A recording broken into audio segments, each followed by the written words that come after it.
Bien, bonjour mesdames, bonjour messieurs, chers amis. Avant de commencer ce colloque et cette brève introduction, je voudrais excuser monsieur le maire de Groyer qui est retenu à Toulouse pour d'autres cérémonies et saluer la présence de madame Albouy qui est déléguée à la culture à la mairie de Groyer.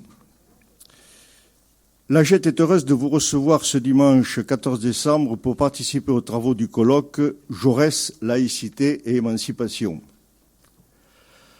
Avant d'aller plus loin, je tiens, au nom de la Jette et des associations partenaires de cette manifestation, à remercier la municipalité de Groyer qui a mis gracieusement à notre disposition ce magnifique auditorium et, vous le verrez tout à l'heure, la salle de l'Odéon où sera servi le repas de la pause de midi.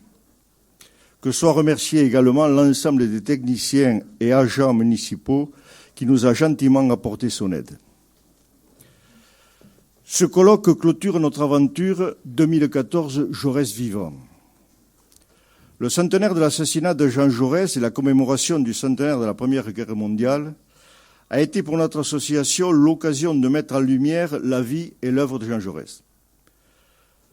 Au travers de manifestations variées dans leur forme, mais aussi dans leur lieu de déroulement, nous avons essayé de raconter la vie de Jean Jaurès et de présenter aux Tarnais les aspects les plus remarquables, mais aussi les plus cachés, de sa vie, de son œuvre philosophique et de la mission politique qu'il s'était assignée.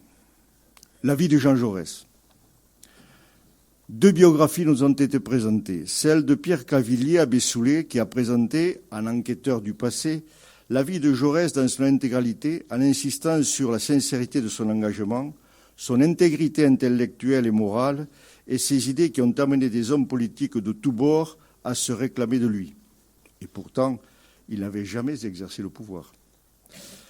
Celle, à Albi cette fois, de Nannes et Jean-Luc Vézinet, qui, en une centaine de pages et dans le style du conte, qu'ils connaissent bien, puisque ce sont des conteurs tarnais, nous montre combien Jaurès entre en politique pour servir les idées généreuses de république et de socialisme, et comment il a combattu toutes les barbaries.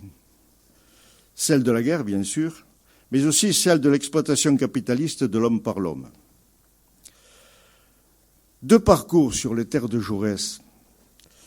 Sur les pas du jeune Jaurès, autour de La Fédiale, près de Castres, son lieu de naissance.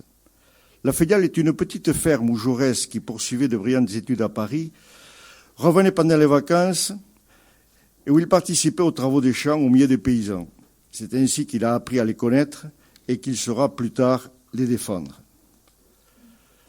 Sur les pas de Jaurès, ensuite, visitant les lieux chers à Jaurès, Carmont, en suivant Pierre Santoul de la verrerie ancienne jusqu'à la place Jean Jaurès, Pampelonne, où l'on peut visiter l'espace Jaurès sous la conduite de Véronique Malfette, Canezac et la maison au balcon, où Jaurès prononça un fameux discours électoral rapporté dans les écrits de Jean Boudou, poète occitan. Tanus et l'évocation par Max Assier du rapport entre Jaurès et le Ségala. La philosophie de Jaurès. François Dutré nous en a parlé. Il est professeur de philosophie honoraire et il nous a montré, lors de sa conférence à Carmaux, comment chez Jaurès, l'humain est important et que les actes politiques de Jaurès ont tous été dictés, ou presque, par sa philosophie. De la même façon, mais à Albi cette fois, Jordi Blanc, professeur de philosophie honoraire et éditeur du cours de philosophie de Jaurès, en nous parlant de Jaurès, homme de paix, a fait référence à une facette peu connue ou reconnue de la philosophie de Jaurès, le mysticisme, Jaurès croyant, mais sans dogme. Les idées politiques de Jaurès, elles ont été développées dans maintes conférences. Dès janvier 2014, à Albi, Marion Fontaine, historienne, a mis en évidence de façon remarquable, précise et fine comment Jaurès a été, et est encore, utilisé par les politiques, de droite comme de gauche, pour justifier leurs dires. Toujours à Albi, Bernard Tepper, sociologue, a montré le modèle alternatif imaginé par Jaurès, de la République sociale, qui était le seul au XXIe siècle à s'opposer au mouvement réformateur néolibéral, comme elle est d'actualité, la pensée de Jaurès. Alain Boscus à Castres a rappelé le rôle éminent de Jaurès dans le combat syndical et les luttes sociales aux côtés des travailleurs, mineurs, verriers, paysans. Jaurès attentif aux réformes et aux compromis, certes, mais toujours révolutionnaire. À Carmont, Charles Sylvestre, ancien rédacteur en chef de l'Humanité, journal fondé par Jaurès le 18 avril 1904, dans une magnifique conférence, La victoire de Jean Jaurès, a su montrer, parlant en particulier de Jean-Baptiste Cavaignac, comment, je cite, c'est du côté des dirigés que se trouvent les qualités dirigeantes et que, je cite encore, grâce aux ouvriers, l'égalité politique, qui n'était qu'une fiction, devint réalité. Enfin, Roland Froissac, conseiller général du Tarn, a présenté le manuscrit de Jaurès de 1908 avec un complément de titre, le manuscrit de Jaurès de 1908 et la dignité politique. Ce, aux archives départementales du Tarn, où le manuscrit est conservé.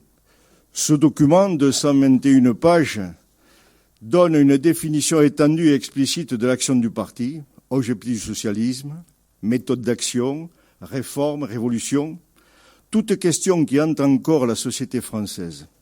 La causerie a permis d'éclairer ce que révèle le manuscrit de multiples talents politiques et philosophiques de Jean Jaurès. Les textes de Jaurès. D'une part, 3 spectacles sur ce thème. D'une part, Lagette avait demandé à Yvan Moran, metteur en scène et comédien, de mettre en scène en lumière des textes de Jaurès.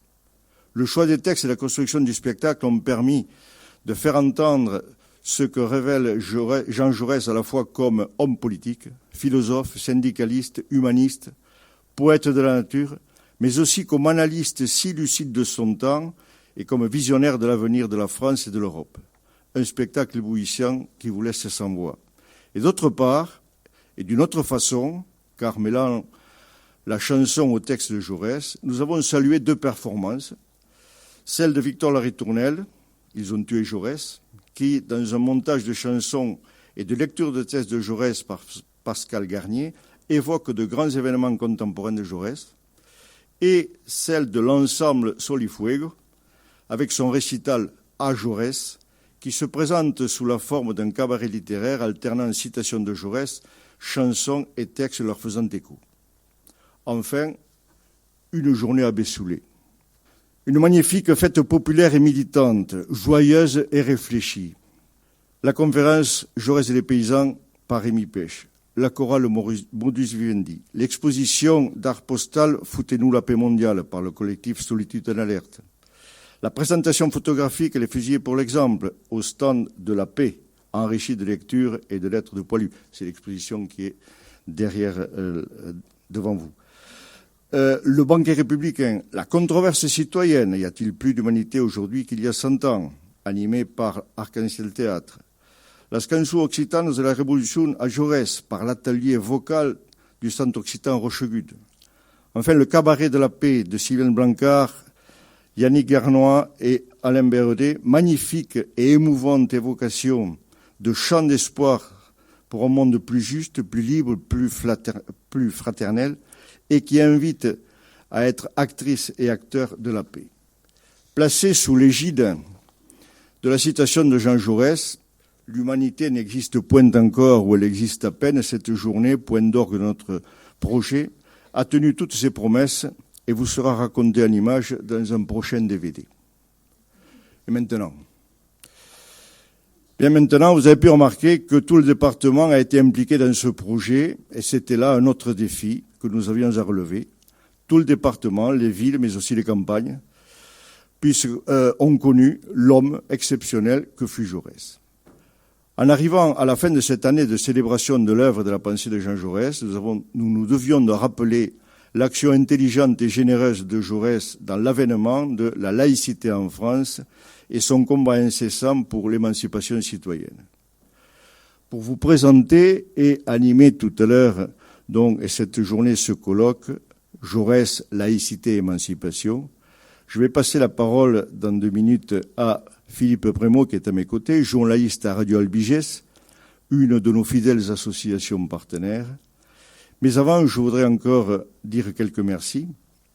Merci à toutes les municipalités, communautés de communes, collectivités territoriales, élus de la République qui nous ont accompagnés et ou aidés, et de toutes les façons, dans notre entreprise. Merci à tous les bénévoles qui nous ont aidés de leurs bras, mais aussi de leurs deniers, et il y en a eu beaucoup.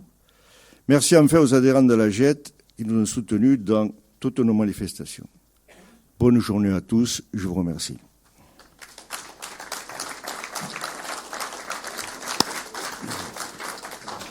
Merci Jacques Trinck, co-président de la JET. Je vais vous faire un petit